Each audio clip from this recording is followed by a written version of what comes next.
Dans cette dernière vidéo qui porte sur la méthode des coûts complets, plus particulièrement sur la méthode des centres d'analyse, nous allons présenter l'intérêt et les limites de la méthode des centres d'analyse. Il s'agit donc de la 6e partie de ce cours. Commençons tout d'abord par les différents intérêts de cette méthode dite des centres d'analyse, donc qui calcule les coûts de revient des différents produits de l'entreprise. Eh bien, on avait vu en début d'année que le principal intérêt de la comptabilité de gestion, c'était de pouvoir calculer justement les coûts et les résultats par produit. Eh bien, la méthode du coût complet nous permet de calculer des coûts de revient par produit et de connaître ainsi la contribution de chaque activité à la profitabilité de l'entreprise. Je vous rappelle que ce n'est pas le cas de la comptabilité générale, qui ne fournit, elle, qu'un résultat global et donc qui ne permet pas de donner assez d'informations pour orienter la prise de décision. Donc je vous ai mis un petit rappel du cas BIC où je vous avais présenté le résultat global de l'entreprise et le résultat des différentes branches de produits.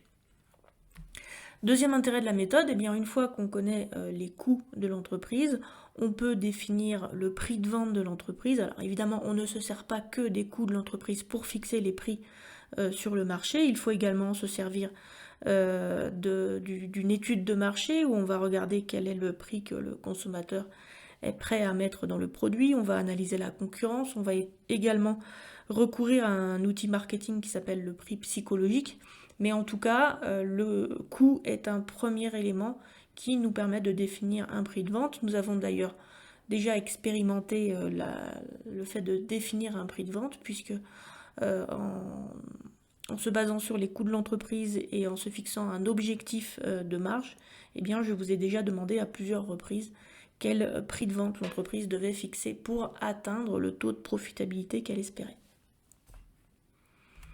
Troisième intérêt de la méthode, alors vous n'allez pas le voir tout de suite, cet intérêt, vous allez le voir quand vous allez continuer les cours de calcul de coûts en deuxième année, qui prendront ensuite la forme de cours de contrôle de gestion. En fait, le contrôle de gestion, c'est quoi? C'est comparer les coûts que vous avez supportés à une certaine période aux coûts que vous avez supportés à une période antérieure et de regarder l'évolution. Donc, y a-t-il eu des écarts positifs, des écarts négatifs? A-t-on consommé plus que prévu, moins que prévu? Et la mise en évidence de ces écarts donc, va se révéler utile à la prise de décision. Et donc, vous apprendrez à faire ce type de raisonnement un petit peu plus tard dans votre formation. Voilà pour les 3 principaux intérêts de la méthode. Passons maintenant aux limites de la méthode des centres d'analyse. La première limite, vous allez vous en rendre compte quand vous allez faire les applications, c'est que c'est une méthode qui est assez longue à mettre en place, notamment assez longue au niveau de la préparation, puisqu'il faut bien identifier les centres d'analyse, il faut bien identifier les clés de répartition, et ça devient assez lourd et assez coûteux à mettre en œuvre, notamment lorsqu'il y a beaucoup de centres d'analyse et lorsqu'il y a beaucoup de produits. On dit alors que la gamme de produits est très étendue. Le deuxième inconvénient de cette méthode, c'est que cette méthode a été développée à une période en fait où les entreprises consommaient beaucoup de charges directes et très peu de charges indirectes. On estime qu'à l'époque où elle a été mise en place, on avait environ 70% de charges directes. Donc regardez ici une usine de production de voitures. Donc dans les années 30, vous vous retrouvez avec 2 ou 3 personnes qui sont autour de la voiture en train de faire toutes les étapes de production, là où aujourd'hui, en fait, la plupart du processus de production est automatisé. On se retrouvait de fait avec 30% de charges indirectes qui faisaient l'objet d'une répartition donc dans un tableau de répartition avec des clés de répartition, des unités d'œuvre qu'il faut trouver. Et donc voilà, parfois il y a une part d'arbitraire dans ce tableau de répartition des charges indirectes qui n'est pas forcément satisfaisante, mais qui n'engendrait pas trop de problèmes au niveau du calcul de coûts, dans la mesure où ces charges n'étaient pas dominantes au niveau de l'entreprise. Les processus de production des entreprises ont largement évolué, comme en témoigne l'illustration d'une usine de production de voitures. Vous voyez que on voit plus d'hommes, plus de main-d'œuvre directe en fait qui s'occupe de la production. Beaucoup de tâches sont automatisées, ce qui veut dire qu'il y a moins de charges directes puisque la main-d'œuvre directe contribuait aux charges directes justement. A l'inverse, les charges indirectes se sont développées car les entreprises développent des fonctions qui n'existaient pas avant. Donc il y a plus de place laissée au marketing, plus de place laissée à la recherche-développement, à la logistique, au système d'information. Et donc tous ces nouveaux éléments qui sont indispensables dans l'entreprise créent de plus en plus de charges indirectes. Or, ces charges indirectes, dans la méthode des centres d'analyse, doivent être réparties par notre fameux tableau de répartition des charges indirectes.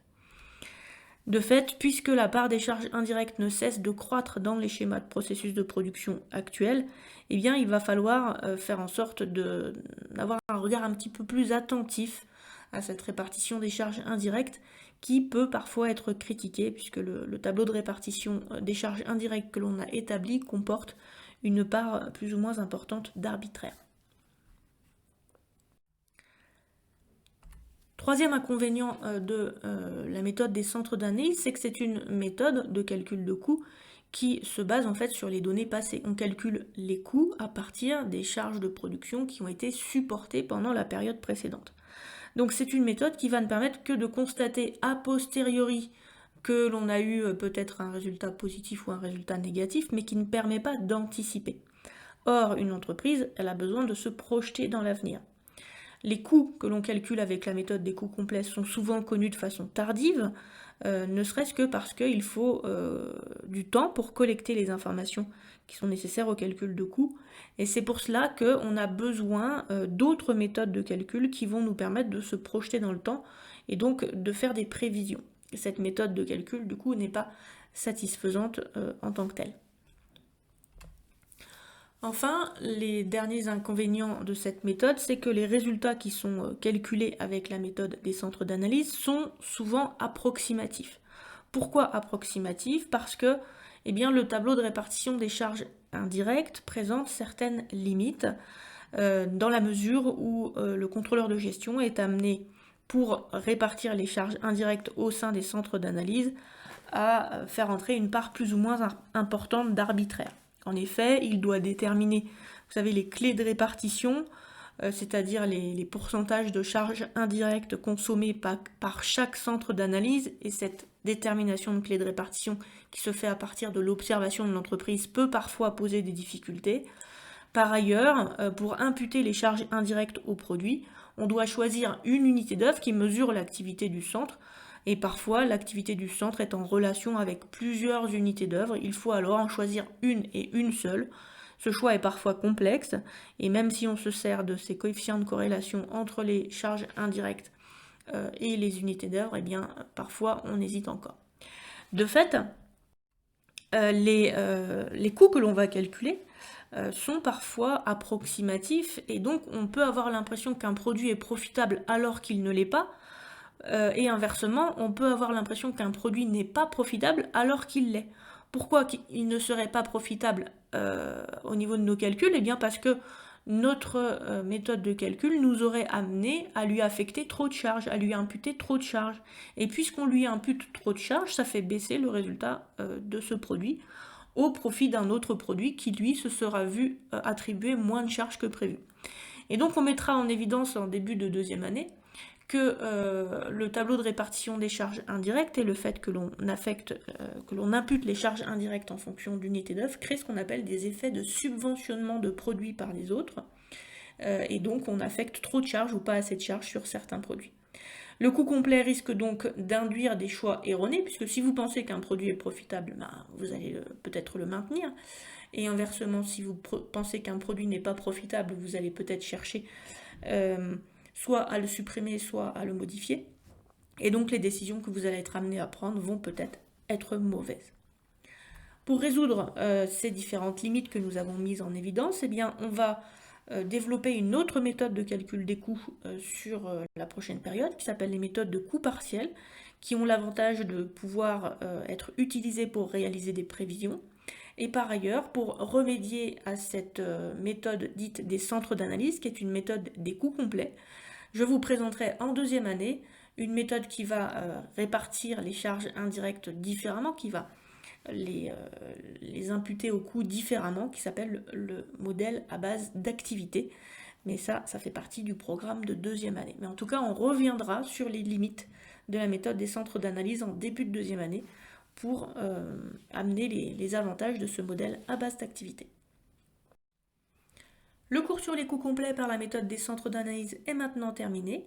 Il vous reste à faire beaucoup d'applications pour assimiler les différentes notions, donc n'oubliez pas de bien apprendre les notions du cours avant de vous lancer dans la réalisation des exercices. Ces exercices feront l'objet en partie d'une séance de révision, on n'aura pas le temps de faire tous les exercices, mais certains seront faits dans le cadre de cette séance de révision. À très bientôt!